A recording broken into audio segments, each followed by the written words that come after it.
Hello students, welcome to MKH। मैं स्नेहा सिंह गाठिया और आज हम आपकी जो राजनीति विज्ञान की पाठ्य पुस्तक है उसका चैप्टर नंबर 2 जो है संविधान निर्माण यानी पॉलिटी, आपकी ये जो सिविक्स है इसका चैप्टर नंबर 2 है संविधान निर्माण, ये शुरू करने वाले हैं। तो चलिए शुरू करते हैं।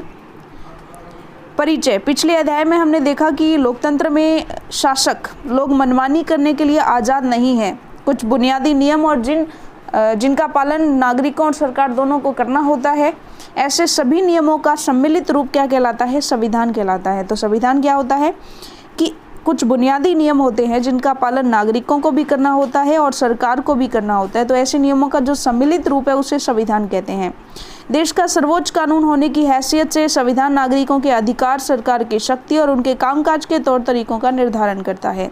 इस अध्याय में हम लोकतंत्र के संवैधानिक स्वरूप पर कुछ बुनियादी सवाल उठाएंगे।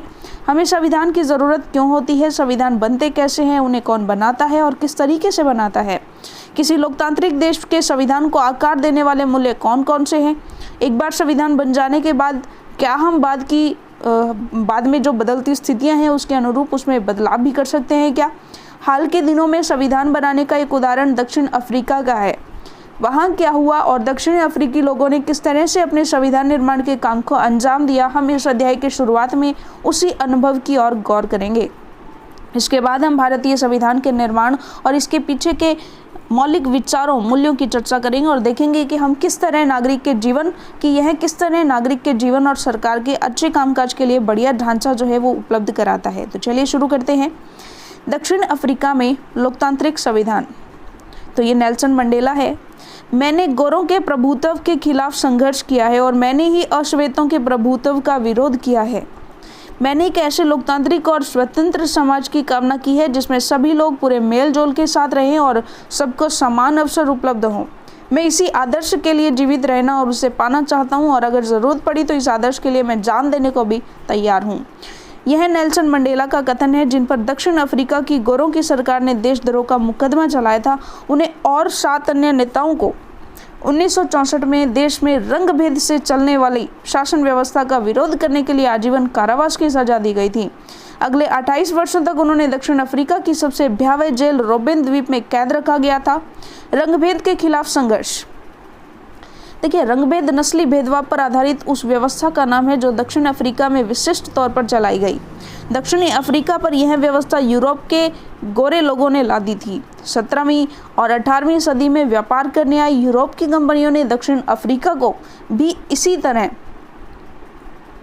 हथियारों और जोर जबरदस्ती से गुलाम बनाया, जैसे भारत को। पर भारत से उलट काफ़ी बड़ी संख्या में गोरे लोग दक्षिणी अफ्रीका में बस गए। उन्होंने स्थानीय शासन को अपने हाथों में ले लिया। रंग भेद की राजनीति ने लोगों को उनकी चमड़ी के रंग के आधार पर बांट दिया। दक्षिणी अफ्रीका के स्थानीय लोगों की चमड़ी का रंग काला होता था। आबादी में उनका हिस्सा 3/4 था, पर उन्हें अश्वेत कहा जाता था। श्वेत और अश्वेतों के अलावा वहाँ मिश्रित नस्लों वाली, जिन्हें रंगीन चमड़ी वाला कहा जाता था, और भारत से गए लोग भी थे। गोरे शासक गोरों के अलावा शेष सबको छोटा और नीचा मानते थे। उन्हें वोट डालने का अधिकार भी नहीं था। रंगभेद की शासकीय नीति अश्वेतों के लिए खास तौर से दमनकारी थी। उन्हें गोरों की बस्तियों में रहने बसने की इजाज़त नहीं थी। परमिट होने पर ही वे वहां जाकर काम कर सकते थे। रेलगाड़ी, बस, टैक्सी, होटल, अस्पताल, स्कूल और कॉलेज, पुस्तकालयों, सिनेमाघर, नाट्यगृह, समुद्र तट, तरणताल और सार्वजनिक शौचालयों तक में गोरों और कालों के लिए एकदम अलग अलग इंतजाम थे। इन्हें पृथक्करण या अलग अलग करने का इंतजाम कहा जाता था। काले लोग गोरों के लिए आरक्षित जगह तो क्या, उनके गिरजाघर तक में नहीं जा सकते थे। अश्वेतों को संगठन बनाने और इस भेदभावपूर्ण व्यवहार का विद्रोह करने का भी अधिकार नहीं था।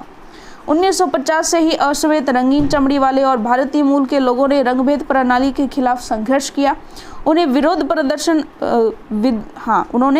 विरोध प्रदर्शन किए और हड़तालें आयोजित की। भेदभाव वाली इस शासन प्रणाली का विरोध करने वाले संगठन अफ्रीकी नेशनल कांग्रेस के झंडे तले एकजुट हुए। इनमें कई मजदूर संगठन और कम्युनिस्ट पार्टी भी शामिल थी।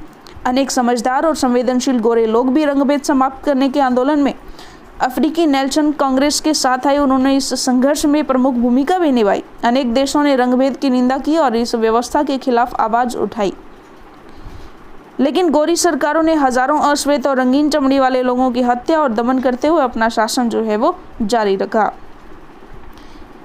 फिर बात करते हैं एक नए संविधान की ओर कि कैसे वो एक नए संविधान की ओर बढ़े। फिर रंगभेद के खिलाफ जब संघर्ष और विरोध बढ़ता गया तो सरकार को यह एहसास हो गया कि अब वे जोर जबरदस्ती से अश्वेतों पर अपना राज कायम नहीं रख सकती। इसलिए गोरी सरकार ने अपनी नीतियों में बदलाव शुरू किया। भेदभाव वाले कानूनों को वापस ले लिया गया, राजनीतिक दलों पर लगा प्रतिबंध और मीडिया पर लगी पाबंदियां उठा ली गई।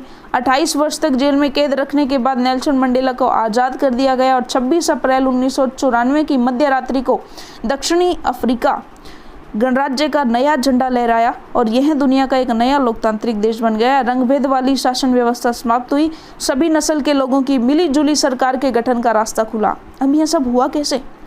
आइए इस असाधारण बदलाव के लिए नए दक्षिण अफ्रीका के पहले राष्ट्रपति नेल्सन मंडेला के मुंह से यह जाने। ऐतिहासिक रूप से एक दूसरे के दुश्मन रहे दो समूह रंगभेद वाली शासन व्यवस्था की जगह शांतिपूर्ण ढंग से लोकतांत्रिक व्यवस्था अपनाने पर सहमत हो गए, क्योंकि दोनों को एक दूसरे की भलमनसाहत पर भरोसा था कि वे इसे मानने को तैयार थे। मेरी कामना है कि दक्षिण अफ्रीका लोग कभी भी अच्छाई पर विश्वास करना न छोड़ें और इस बात में आस्था रखें कि मनुष्य जाति पर विश्वास करना ही हमारे लोकतंत्र का आधार है। नए लोकतांत्रिक दक्षिण अफ्रीका के उदय के साथ ही अश्वेत नेताओं ने अश्वेत समाज से आग्रह किया कि सत्ता में रहते हुए गोरे लोगों ने जो जुल्म किए थे उन्हें वे भूल जाएं और गोरों को माफ कर दें। उन्होंने कहा कि आइए आप अब सभी नस्लों तथा स्त्री पुरुष की समानता, लोकतांत्रिक मूल्य, सामाजिक न्याय और मानवाधिकारों पर आधारित नए दक्षिणी अफ्रीका का निर्माण करें। एक पार्टी ने दमन और नृशंस हत्याओं के जोर पर शासन किया था और दूसरी पार्टी ने आज़ादी की लड़ाई की अगुवाई की थी। नए संविधान के निर्माण के लिए दोनों ही साथ साथ बैठी थीं। चलिए आगे बढ़ते हैं। 2 वर्षों की चर्चा और बहस के बाद उन्होंने जो संविधान बनाया वैसा अच्छा संविधान दुनिया में कभी नहीं बना था। इस संविधान में नागरिकों को जितने व्यापक अधिकार दिए गए हैं उतने दुनिया के किसी भी संविधान में नहीं हैं। साथ ही उन्होंने यह फैसला भी किया कि मुश्किल मामलों के समाधान की कोशिशों में किसी को भी अलग नहीं किया जाएगा और न ही किसी को बुरा या दुष्ट मानकर बर्ताव किया जाएगा। इस बात पर भी सहमति बनी थी कि पहले जिसने चाहे जो कुछ किया हो, लेकिन अब से हर समस्या के समाधान में सबकी भागीदारी होगी। चलिए, दक्षिण अफ्रीकी संविधान की प्रस्तावना ही इस भावना को बहुत खूबसूरत ढंग से व्यक्त करती है। ये पृष्ठ 30 पर देखेंगे, हम आगे जो पृष्ठ 30 है उस पर देखेंगे। दक्षिण अफ्रीका संविधान में देखिए, दोबारा से पढ़ते हैं। दक्षिण अफ्रीकी संविधान से दुनिया भर के लोकतांत्रिक लोग प्रेरणा लेते हैं। 1994 तक जिस देश की दुनिया भर में अलोकतांत्रिक तौर तरीकों के लिए निंदा की जाती थी, आज उसे लोकतंत्र के मॉडल के रूप में देखा जाता है। यह काम दक्षिण अफ्रीकी लोगों द्वारा साथ रहने, साथ काम करने के दृढ़ निश्चय और पुराने कड़वे अनुभवों को आगे के इंद्रधनुषी समाज बनाने के एक सबक के रूप में प्रयोग करने की समझदारी दिखाने के कारण संभव हुआ। एक बार फिर नेल्सन मंडेला के शब्दों में ही ये बातें समझें कि दक्षिण अफ्रीका का संविधान इतिहास और भविष्य दोनों की बातें करता है। एक तरफ तो यह एक पवित्र समझौता है कि दक्षिण अफ्रीका के रूप में हम एक दूसरे से यह वायदा करते हैं कि हम अपने रंगभेदी, क्रूर और दमनकारी इतिहास को फिर से दोहराने की अनुमति नहीं देंगे। पर बात इतनी ही नहीं है, यह अपने देश को इसके सभी लोगों द्वारा वास्तविक अर्थों में साझा करने का घोषणा पत्र भी है। श्वेत और अश्वेत, स्त्री और पुरुष, यह देश पूर्ण रूप से हम सभी का है।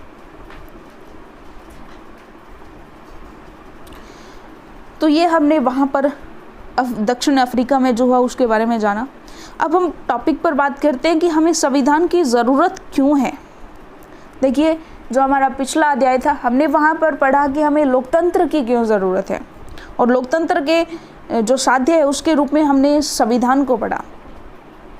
तो संविधान के बारे में हम जानते हैं कि संविधान की ज़रूरत हमें क्यों पड़ी।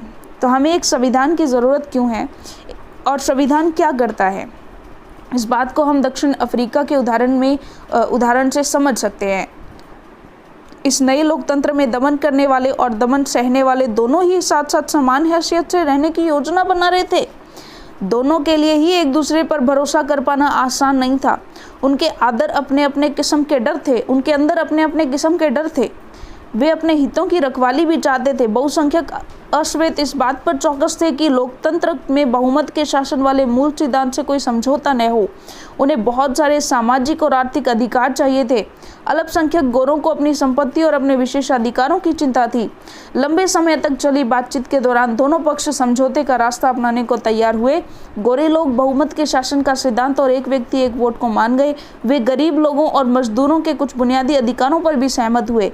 अश्वेत लोग भी इस बात पर सहमत हुए कि सिर्फ बहुमत के आधार पर सारे फैसले नहीं होंगे। वे इस बात पर सहमत होंगे कि बहुमत के जरिए अश्वेत लोग अल्पसंख्यक गोरों की जमीन जायदाद पर कब्जा नहीं करेंगे। और यह समझौता आसान नहीं था।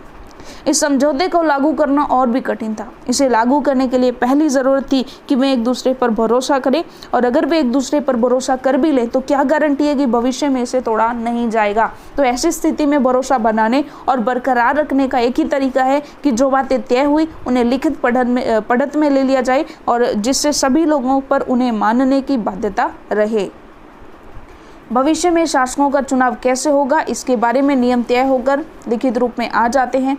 चुनी हुई सरकार क्या क्या कर सकती है और क्या क्या नहीं कर सकती, यह भी लिखित रूप में मौजूद होता है। इन्हीं लिखित नियमों में नागरिकों के अधिकार भी होते हैं, पर यह नियम तभी काम करेंगे जब जीतकर आने वाले लोग इन्हें आसानी से और मनमाने ढंग से नहीं बदले। तो दक्षिण अफ्रीका लोगों में इन्हीं चीज़ों का इंतजाम किया। वे कुछ बुनियादी नियमों पर सहमत हुए। वे इस बात पर भी सहमत हुए कि ये नियम सबसे ऊपर होंगे और कोई भी सरकार इनकी उपेक्षा नहीं कर सकती। इन्हीं बुनियादी नियमों को लिखित रूप से संविधान कहते हैं। संविधान रचना सिर्फ दक्षिणी अफ्रीका की ही खासियत नहीं है। हर देश में अलग अलग समूहों के लोग रहते हैं। संभव है कि उनके रिश्ते दक्षिण अफ्रीका के गोरे और काले जितने कटुतापूर्ण नहीं हो, पर दुनिया भर में लोगों के बीच विचारों और हितों में फर्क तो रहता है। लोकतांत्रिक शासन प्रणाली हो या न हो, पर दुनिया में सभी देशों को ऐसे बुनियादी नियमों की ज़रूरत होती है। यह बात सिर्फ सरकारों पर ही लागू नहीं होती। हर संगठन के कायदे कानून होते हैं, उनका संविधान होता है। इस तरह आपके इलाके का कोई क्लब हो या सहकारी संगठन या फिर राजनीतिक दल, सभी को एक संविधान की ज़रूरत होती है। संविधान लिखित नियमों की ऐसी किताब है जिसे किसी देश में रहने वाले सभी लोग सामूहिक रूप से मानते हैं। संविधान सर्वोच्च कानून है जिसमें किसी देश में किसी क्षेत्र में रहने वाले लोगों, जिन्हें आप नागरिक कहते हैं, के बीच के आपसी संबंध तय होने के साथ साथ लोगों और सरकार के बीच के संबंध भी तय होते हैं। संविधान अनेक काम करता है, जिनमें से ये प्रमुख है। पहला, यह साथ रह रहे विभिन्न तरह के लोगों के बीच जरूरी भरोसा और सहयोग विकसित करता है। और दूसरा, यह स्पष्ट करता है कि सरकार का गठन कैसे होगा, किसे फैसले लेने का अधिकार होगा। तीसरा, यह सरकार के अधिकारों की सीमा तय करता है और हमें बताता है कि नागरिक के क्या अधिकार हैं। और चौथा, यह अच्छे समाज के गठन के लिए लोगों की आकांक्षाओं को व्यक्त करता है। जिन देशों में संविधान है वे सभी लोकतांत्रिक शासन वाले हों, यह जरूरी नहीं है, लेकिन जिन देशों में लोकतांत्रिक शासन है वहाँ संविधान का होना जरूरी है। और ब्रिटेन के खिलाफ आज़ादी की लड़ाई के बाद अमेरिकी लोगों ने अपने लिए संविधान का निर्माण किया। फ्रांसीसी क्रांति के बाद फ्रांसीसी लोगों ने एक लोकतांत्रिक संविधान को मान्यता दी। इसके बाद से यह चलन हो गया कि हर लोकतांत्रिक शासन व्यवस्था में एक लिखित संविधान जरूर हो। तो यहाँ तक तो हमने वैश्विक स्तर की बात की, लेकिन अब हम अपने संविधान की बात करते हैं, यानी कि भारतीय संविधान की बात करते हैं। तो चलिए देखते हैं।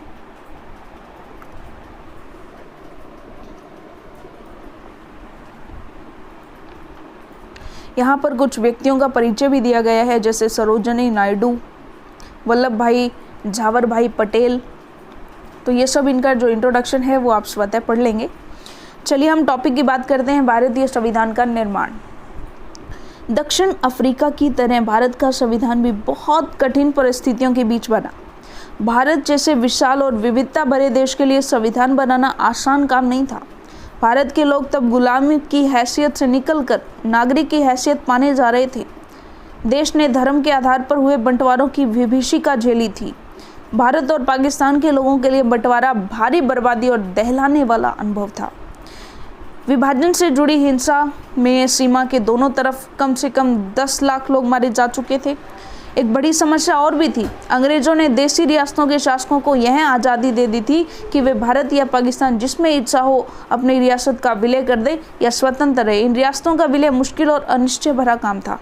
जब संविधान लिखा जा रहा था तब देश का भविष्य इतना सुरक्षित और चैन भरा नहीं लगता था जितना आज है।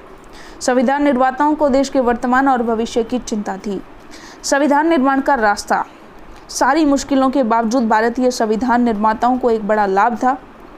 दक्षिण अफ्रीका में जिस तरह संविधान निर्माण के दौर में ही सारी बातों पर सहमति बनानी पड़ी, वैसी स्थिति उस समय भारत में नहीं थी। भारत आज़ादी की लड़ाई के दौरान ही लोकतंत्र समेत अधिकांश बुनियादी बातों पर राष्ट्रीय सहमति बनाने का काम हो चुका था। हमारा राष्ट्रीय आंदोलन सिर्फ एक विदेशी सत्ता के खिलाफ संघर्ष पर नहीं था, यह न केवल अपने समाज को फिर से जगाने का, वरन अपने समाज और राजनीति को बदलने और नए सिरे से गढ़ने का आंदोलन भी था। आज़ादी के लिए भारत को किस रास्ते पर चलना चाहिए, उसे लेकर आज़ादी के संघर्ष के दौरान भी तीखे मतभेद थे।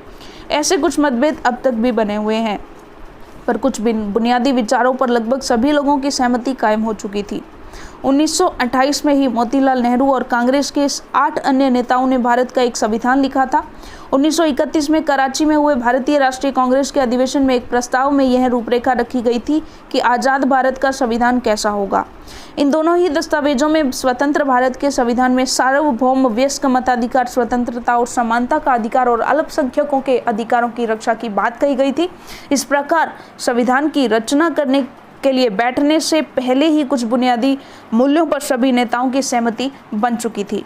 औपनिवेशिक शासन की राजनीतिक संस्थाओं और व्यवस्थाओं को जानने समझने से भी कई राजनीतिक संस्थाओं का स्वरूप तय करने में मदद मिली। अंग्रेजी हुकूमत ने बहुत कम लोगों को वोट देने का अधिकार दिया था। इसके आधार पर अंग्रेजों ने जिस विधायिका का गठन किया वह बहुत कमजोर थी। 1937 के बाद पूरे ब्रिटिश शासन वाले भारत में प्रादेशिक असेंबलियों के लिए चुनाव कराए गए थे। इनमें बनी सरकारें पूरी तरह लोकतांत्रिक नहीं थी, पर विधानसभाओं में जाने और काम करने का अनुभव तब बहुत लाभदायक हुआ, क्योंकि इन्हीं भारतीय लोगों को अपनी संस्थाएं और व्यवस्थाएं बनानी थी और चलाना था। इसी कारण भारतीय संविधान में कई संस्थाओं और व्यवस्थाओं को पुरानी व्यवस्था से लगभग जस का तस अपना लिया गया, जैसे कि 1935 का भारत सरकार कानून। आज़ादी के लिए भारत के स्वरूप को लेकर वर्षों पहले से चले चिंतन और बहसों ने भी काफ़ी लाभ पहुंचाया। हमारे नेताओं में इतना आत्मविश्वास आ गया था कि उन्हें बाहर के विचारों और अनुभवों को अपनी ज़रूरत के अनुसार अपनाने में कोई हिचक नहीं हुई। हमारे अनेक नेता फ्रांसीसी क्रांति के आदर्शों, ब्रिटेन के संसदीय लोकतंत्र के कामकाज और अमेरिका के अधिकारों की सूची से काफ़ी प्रभावित थे। रूस में हुई समाजवादी क्रांति ने भी अनेक भारतीयों को प्रभावित किया और वे सामाजिक और आर्थिक समता पर आधारित व्यवस्था बनाने की कल्पना करने लगे, लेकिन वे दूसरों की सिर्फ नकल नहीं कर रहे थे। हर कदम पर वे यह सवाल ज़रूर पूछते थे कि क्या ये चीज़ें भारत के लिए उपयुक्त होगी। इन सभी चीज़ों से हमारे संविधान के निर्माण में मदद की। अब बात करते हैं संविधान सभा। फिर भारत के संविधान के निर्माता कौन थे? यहाँ आपको संविधान बनाने के प्रमुख भूमिका निभाने वाले कुछ नेताओं के बारे में बहुत संक्षेप में कुछ जानकारियाँ मिलेंगी। यहाँ पर साइड में देखिए, जैसे ये जो है इन सभी के बारे में संक्षेप में जानकारियाँ दी गई हैं, जो कि आप खुद से पढ़ेंगे। चुने गए प्रतिनिधियों की जो सभा संविधान नामक विशाल दस्तावेज को लिखने का काम करती है, उसे संविधान सभा कहते हैं। भारतीय संविधान सभा के लिए जुलाई 1946 में चुनाव हुए थे। संविधान सभा की पहली बैठक दिसंबर 1946 को हुई थी। उसके तत्काल बाद देश 2 हिस्सों, भारत और पाकिस्तान में बंट गया था। संविधान सभा भी 2 हिस्सों में बंट गई, भारत की संविधान सभा और पाकिस्तान की संविधान सभा। उसके बाद क्या हुआ? संविधान सभा यानी पाकिस्तान की संविधान सभा, ये लाइन यहाँ तक खत्म हो रही है। भारतीय संविधान लिखने वाली सभा में 299 सदस्य थे। इसने 26 नवंबर 1949 को अपना काम पूरा कर लिया था। संविधान 26 जनवरी 1950 को लागू हुआ। इस दिन की याद में हम हर साल 26 जनवरी को गणतंत्र दिवस बनाते हैं। इस सभा द्वारा 50 साल से भी पहले बनाए गए संविधान को हम क्यों मानते हैं? हमने पहले ही इस कारण का जिक्र किया है। संविधान सिर्फ संविधान सभा के सदस्यों के विचारों को ही व्यक्त नहीं करता, यह अपने समय की व्यापक सहमतियों को व्यक्त करता है। दुनिया के कई देशों में संविधान को फिर से लिखना पड़ा, क्योंकि संविधान में दर्ज बुनियादी बातों पर ही वहाँ के सभी सामाजिक समूहों और राजनीतिक दलों की सहमति नहीं थी। कई देशों में संविधान पर वह कागज का टुकड़ा या किसी भी अन्य किताब की तरह का दस्तावेज भर है, कोई भी उस पर आचरण नहीं करता। पर हमारे संविधान का अनुभव एकदम अलग है। पिछली आधी सदी से ज़्यादा की अवधि में अनेक सामाजिक समूहों ने संविधान के कुछ प्रावधानों पर सवाल उठाए, पर किसी भी बड़े सामाजिक समूह या राजनीतिक दल ने खुद संविधान की वैधता पर सवाल नहीं उठाया। यह हमारे संविधान की एक असाधारण उपलब्धि है। संविधान को मानने का दूसरा कारण यह है कि संविधान सभा भी भारत के लोगों का ही प्रतिनिधित्व कर रही थी। उस समय सार्वभौम वयस्क मताधिकार नहीं था, इसलिए संविधान सभा का चुनाव देश के लोग प्रत्यक्ष ढंग से नहीं कर सकते थे। इसका चुनाव मुख्य रूप से उन प्रांतीय असेंबलियों के सदस्यों ने ही किया था जिनका जिक्र हम पहले कर चुके हैं। इसके कारण देश के सभी भौगोलिक क्षेत्रों का इसमें उचित प्रतिनिधित्व हो गया था और इस सभा में भारतीय राष्ट्रीय कांग्रेस के सदस्यों का प्रभुत्व था, जिसने राष्ट्रीय आंदोलन की अगुवाई की थी। पर स्वयं कांग्रेस के अंदर कई राजनीतिक समूह और विचारों के लोग थे। सभा में कई सदस्य ऐसे थे जो कांग्रेस के विचारों से सहमत नहीं थे। सामाजिक रूप से इस सभा में सभी समूह, जाति, वर्ग, धर्म और पेशों के लोग थे। अगर संविधान सभा का गठन सार्वभौम वयस्क मताधिकार के जरिए हुआ होता तब भी इसका स्वरूप काफ़ी कुछ इसी तरह का होता और अंततः जिस तरह संविधान सभा ने काम किया वह संविधान को एक तरह की पवित्रता और वैधता देता है। संविधान सभा का काम काफ़ी व्यवस्थित, खुला और सर्वसम्मति बनाने के प्रयास पर आधारित था। सबसे पहले कुछ बुनियादी सिद्धांत तय किए गए और उन पर सबकी सहमति बनाई गई। फिर प्रारूप कमेटी के प्रमुख डॉक्टर B.R. अम्बेडकर ने चर्चा के लिए एक प्रारूप संविधान बनाया। संविधान के प्रारूप की प्रत्येक धारा पर कई दौर में चर्चा हुई। 2000 से ज़्यादा संशोधनों पर विचार हुआ। 3 वर्षों में कुल 114 दिनों की गंभीर चर्चा हुई। सभा में पेश हर प्रस्ताव, हर शब्द और वहाँ कही गई हर बात को रिकॉर्ड किया गया और संभाला गया। इन्हें कॉन्स्टिट्यूएंट असेंबली डिबेट्स नाम से 12 मोटे खंडों में प्रकाशित किया गया। इन्हीं बहसों से हर प्रावधान के पीछे की सोच और तर्क को समझा जा सकता है। संविधान की व्याख्या के लिए भी इस बहस के दस्तावेजों का उपयोग होता है, क्योंकि असली तो वहाँ पर यह ना कि क्या सोचकर इस प्रस्ताव को लाया गया था। ठीक है, चलिए अब हमारा नेक्स्ट टॉपिक है भारतीय संविधान के बुनियादी मूल्य। तो देखते हैं, इस किताब में हम विभिन्न विषयों पर संविधान के प्रावधानों का अध्ययन करेंगे। अभी हम यही जानने की कोशिश करें कि हमारे संविधान के पीछे का दर्शन क्या है। यह काम हम 2 तरीके से कर सकते हैं। अपने नेताओं के संविधान संबंधी विचार पढ़कर हम इस बात को समझ सकते हैं, परंतु हमारा संविधान स्वयं अपने दर्शन के बारे में जो कहता है उसे पढ़ना भी उतना ही ज़रूरी है। संविधान की प्रस्तावना यही काम करती है। आइए इस बात पर बारी बारी से गौर करें। मैं भारत के लिए ऐसा संविधान चाहता हूं जो उसे गुलामी और अधीनता से मुक्त करे। मैं ऐसे भारत के लिए प्रयास करूंगा जिसे सबसे गरीब व्यक्ति भी अपना माने और उसे लगे कि देश को बनाने में उसकी भी भागीदारी है। ऐसा भारत जिसमें लोगों का उच्च वर्ग और निम्न वर्ग न रहे। ऐसा भारत जिसमें सभी समुदाय के लोग पूरे मेल जोल से रहें। ऐसे भारत में छुआछूत या शराब और नशीली चीज़ों के लिए कोई जगह न हो। औरतों को भी मर्दों जैसे अधिकार हो। मैं इससे कम पर संतुष्ट नहीं होऊंगा। ये गांधी जी के विचार हैं। चलिए, भेदभाव और गैर बराबरी मुक्त भारत का सपना डॉक्टर भीमराव अंबेडकर के मन में भी था, जिन्होंने संविधान निर्माण में महत्वपूर्ण भूमिका निभाई। असमानता कैसे दूर की जा सकती है, इस बारे में उनके विचार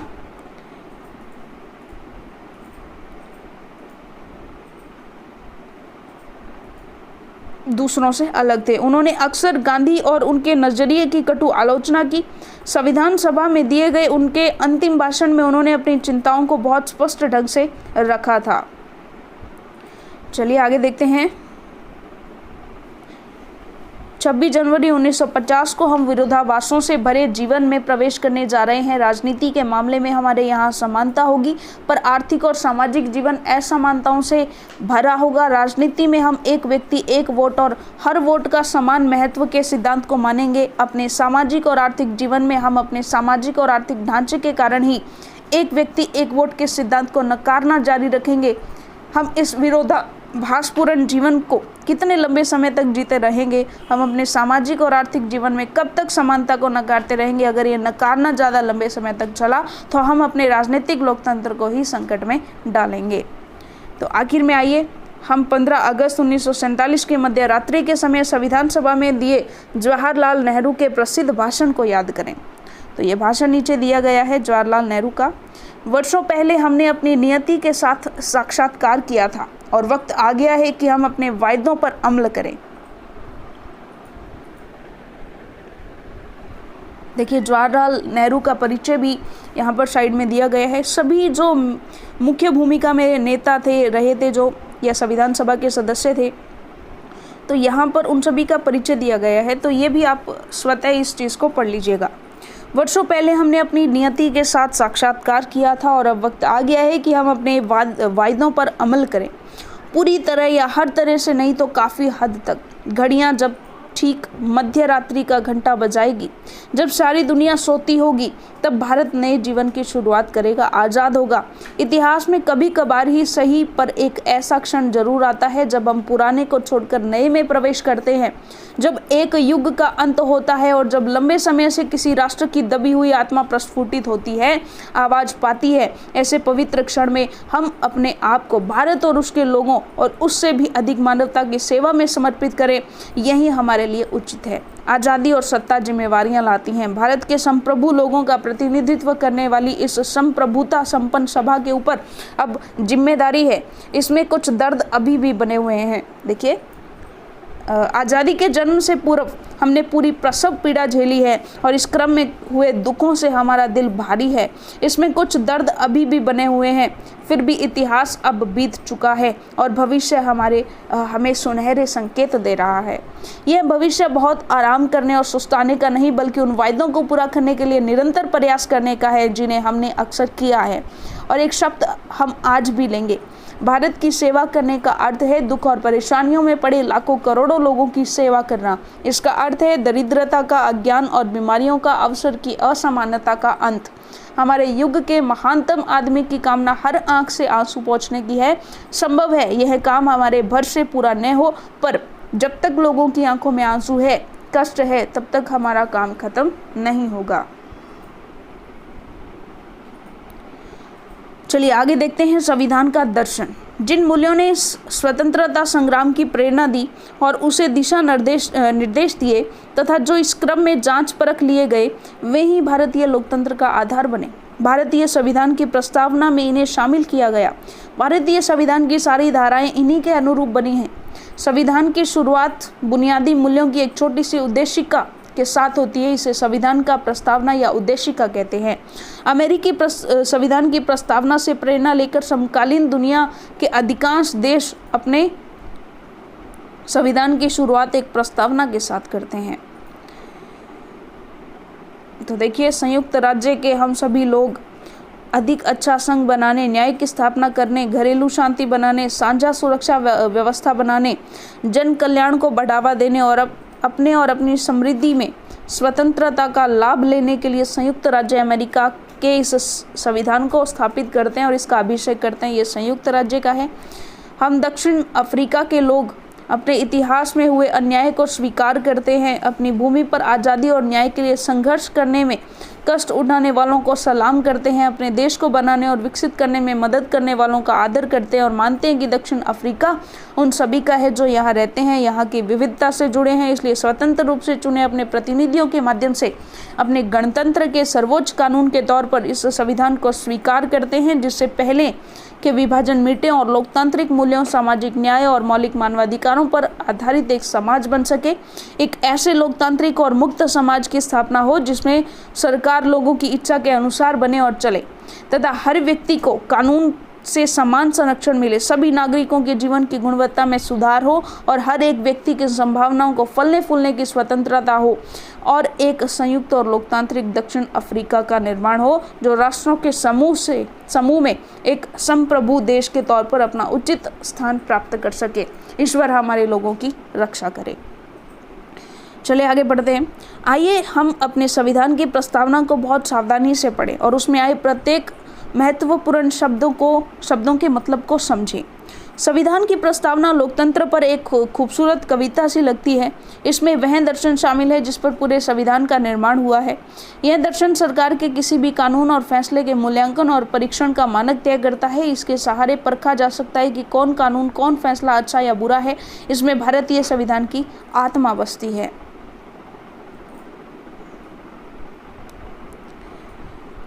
तो देखिए, ये है हमारे भारतीय संविधान की प्रस्तावना। पहले हम पढ़ते हैं, फिर इसमें जो महत्वपूर्ण शब्द आए हैं उनका भी अर्थ जानेंगे। तो भारत का संविधान, उसकी उद्देशिका यानी प्रस्तावना क्या है कि हम भारत के लोग भारत को एक संपूर्ण प्रभुत्व संपन्न समाजवादी पंथ निरपेक्ष लोकतंत्रात्मक गणराज्य बनाने के लिए तथा उसके समस्त नागरिकों को सामाजिक, आर्थिक और राजनीतिक न्याय, विचार, अभिव्यक्ति, विश्वास, धर्म और उपासना की स्वतंत्रता, प्रतिष्ठा और अवसर की समता प्राप्त कराने के लिए तथा उन सब में व्यक्ति की गरिमा और राष्ट्र की एकता और अखंडता सुनिश्चित करने वाली बंधुता बढ़ाने के लिए दृढ़ संकल्प होकर अपनी इस संविधान सभा में आज तारीख 26 नवंबर 1949 ईस्वी मिति मार्गशीर्ष शुक्ला सप्तमी संवत 2006 विक्रमी को एतत् द्वारा इस संविधान को अंगीकृत, अधिनियमित और आत्मर्पित करते हैं। चलिए देखते हैं इनके जो महत्वपूर्ण जो वर्ड्स आए हैं। हम भारत के लोग, भारत को, तो इसका मतलब क्या है कि भारत के संविधान का निर्माण और अधिनियमन भारत के लोगों ने अपनी प्रतिनिधियों के माध्यम से किया है, न कि इसे किसी राज्य या बाहरी आदमी ने उन्हें दिया है। समाजवादी का अर्थ क्या है कि समाज में संपदा सामूहिक रूप से पैदा होती है और समाज में उसका बंटवारा समानता के साथ होना चाहिए। सरकार जमीन और उद्योग धंधों की हकदारी से जुड़े कायदों कानून इस तरह बनाए कि सामाजिक आर्थिक असमानताएं कम हो। प्रभुत्व संपन्न का मतलब होता है लोगों को अपने से जुड़े हर मामले में फैसला लेने का सर्वोच्च अधिकार है। कोई भी बाहरी शक्ति भारत की सरकार को आदेश नहीं दे सकती। लोकतंत्रात्मक का अर्थ होता है, देखिए इसको जानेंगे हम, थोड़ा पीछे आ गए हैं जी, यहाँ पर देखिएगा। लोकतंत्र का एक ऐसा स्वरूप जिसमें लोगों को समान राजनीतिक अधिकार प्राप्त रहते हैं। लोग अपने शासन का चुनाव करते हैं और उसे जवाबदेह बनाते हैं। यह सरकार कुछ बुनियादी नियमों के अनुरूप चलती है। न्याय, नागरिकों के साथ उनकी जाति, धर्म और लिंग के आधार पर भेदभाव नहीं किया जा सकता। इधर देखिए पंथ निरपेक्ष। पंथ निरपेक्ष का अर्थ होता है नागरिकों को किसी भी धर्म को मानने की पूरी स्वतंत्रता है, लेकिन कोई धर्म आधिकारिक नहीं है। सरकार सभी धार्मिक मान्यताओं और आचरणों को समान सम्मान देती है। गणराज्य, शासन का प्रमुख लोगों द्वारा चुना गया व्यक्ति होगा, न कि किसी वंश या राज खानदान का। स्वतंत्रता,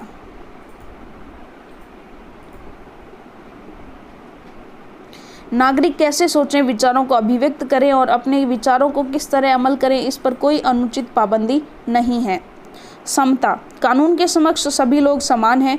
पहले से चली आ रही सामाजिक समानताओं को समाप्त करना होगा। सरकार हर नागरिक को समान अवसर उपलब्ध कराने की व्यवस्था करे। बंधुता, हम सभी ऐसा आचरण करें जैसे कि हम एक परिवार के सदस्य हों।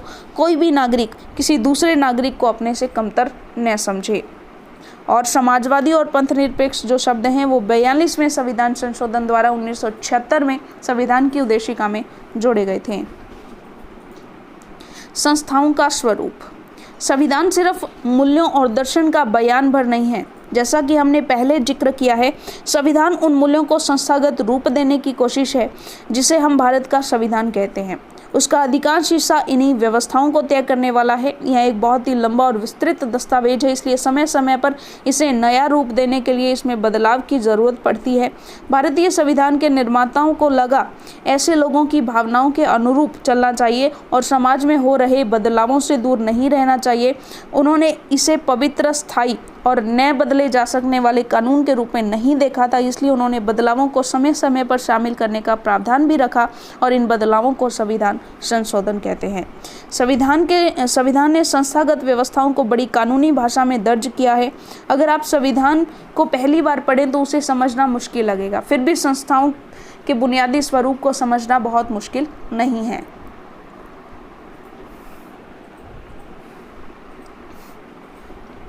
किसी भी संविधान की तरह भारतीय संविधान भी वे नियम बताता है जिसके अनुसार शासकों का चुनाव किया जाएगा। इसमें स्पष्ट लिखा है कि किसके पास कितनी शक्ति होगी और कौन किस बारे में फैसला लेगा। साथ ही संविधान नागरिकों को कुछ स्पष्ट अधिकार देकर सरकार के लिए लक्ष्मण रेखा तय कर देता है कि सरकार इससे आगे नहीं बढ़ सकती। पुस्तक के शेष 3 अध्याय भारतीय संविधान के इन्हीं 3 पक्षों के बारे में है। प्रत्येक अध्याय में हम कुछ प्रमुख संवैधानिक प्रावधानों पर नजर डालेंगे और यह समझने की कोशिश करेंगे कि लोकतांत्रिक राजनीति में ये किस तरह काम करते हैं। लेकिन यह किताब भारतीय संविधान द्वारा स्थापित सारी प्रमुख संस्थाओं और व्यवस्थाओं को नहीं समेटती।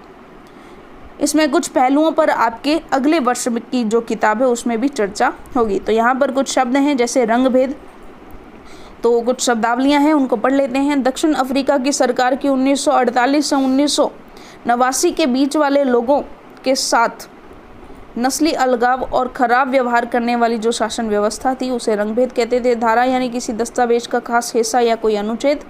संविधान देश का सर्वोच्च कानून, इसमें किसी देश की राजनीति और समाज को चलाने वाले मौलिक कानून होते हैं। संविधान संशोधन क्या होता है? तो देश की सर्वोच्च विधायी संस्था द्वारा उस देश के संविधान में किया जाने वाला बदलाव। संविधान सभा जनप्रतिनिधियों की वह सभा जो संविधान लिखने का काम करती है। प्रारूप यानी किसी कानूनी दस्तावेज का प्रारंभिक रूप तैयार करना, जिसे आप डेमो बोलते हैं इंग्लिश में, डेमो। दर्शन किसी सोच और काम को दिशा देने के लिए सबसे बुनियादी विचार। प्रस्तावना संविधान का वह पहला कथन जिसे कोई देश अपने संविधान के बुनियादी मूल्यों और अवधारणाओं को सुस्पष्ट ढंग से कहता है। देशद्रोह देश की सरकार को उखाड़ फेंकने की कोशिश का अपराध। तो चलिए आगे प्रश्नोत्तर हैं जो कि हम PDF के माध्यम से करेंगे, तो चलिए उसको भी देख लेते हैं। तो चलिए फिर इसके प्रश्नोत्तर कर लेते हैं। सबसे पहला प्रश्न है संविधान किसे कहते हैं? तो इसका उत्तर हम क्या लिखेंगे कि एक ऐसे सभी बुनियादी नियमों और कानूनों की किताब जिसके द्वारा किसी देश की सरकार चलाई जाती है, संविधान कहलाता है। इसका पालन सरकार और नागरिक दोनों को करना होता है। अगला प्रश्न देखिए, रंगभेद की नीति से आप क्या समझते हैं? तो रंगभेद की नीति नस्ली भेदभाव पर आधारित उस व्यवस्था को कहते हैं जो विशिष्ट तौर पर दक्षिणी अफ्रीका में 1948 से 1994 के बीच चलाई गई थी। संविधान संशोधन से आप क्या समझते हैं?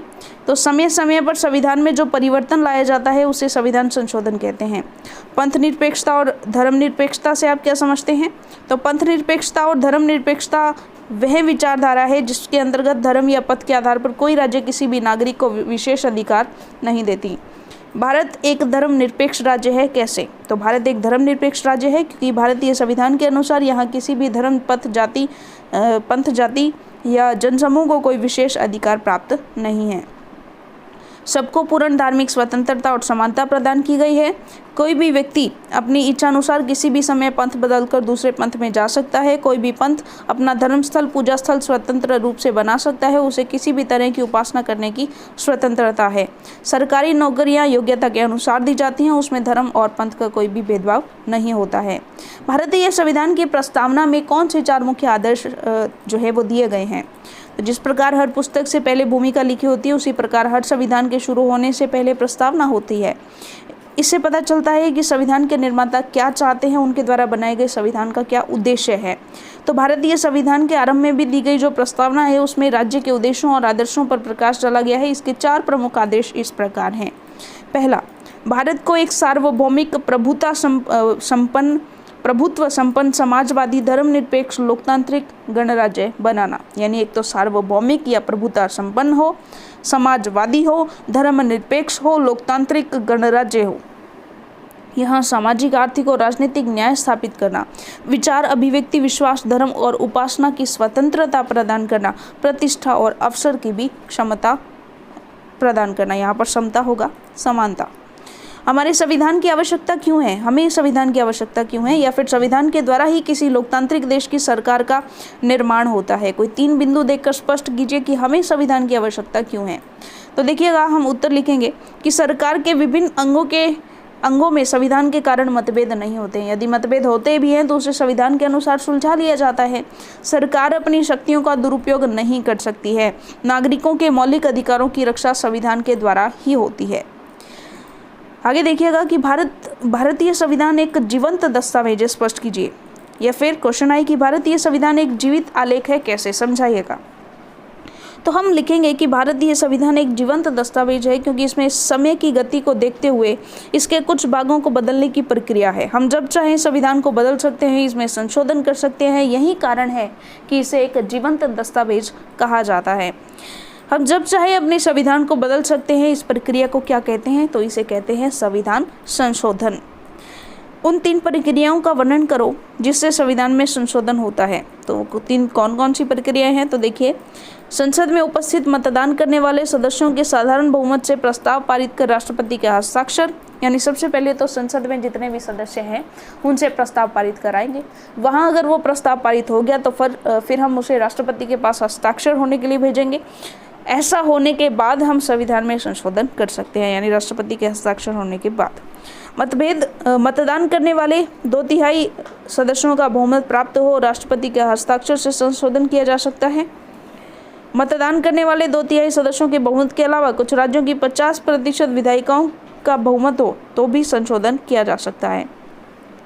अगला प्रश्न है, संघीय सरकार से आप क्या समझते हैं? तो भारतीय संविधान में शासन चलाने के लिए 2 प्रकार की सरकारों की व्यवस्था है, एक केंद्रीय सरकार और दूसरी राज्य सरकार, जो मिलकर भारत संघ का निर्माण करती है। इस प्रकार की व्यवस्था को संघीय सरकार कहते हैं। राज्य के नीति निर्देशक तत्वों से आप क्या समझते हैं, या नीति निर्देशक सिद्धांत से आप क्या समझते हैं? तो देखिए, भारतीय संविधान की वह सिद्धांत जो केंद्र और राज्य सरकारों के लिए पथ प्रदर्शन का कार्य करते हैं कि उन्हें क्या कार्य करनी चाहिए और किस तरीके से करनी चाहिए, उन्हें राज्य के नीति निर्देशक सिद्धांत कहते हैं। संविधान सभा क्या है? तो जनप्रतिनिधियों की वह सभा जो संविधान लिखने का काम करती है, संविधान सभा कहलाती है।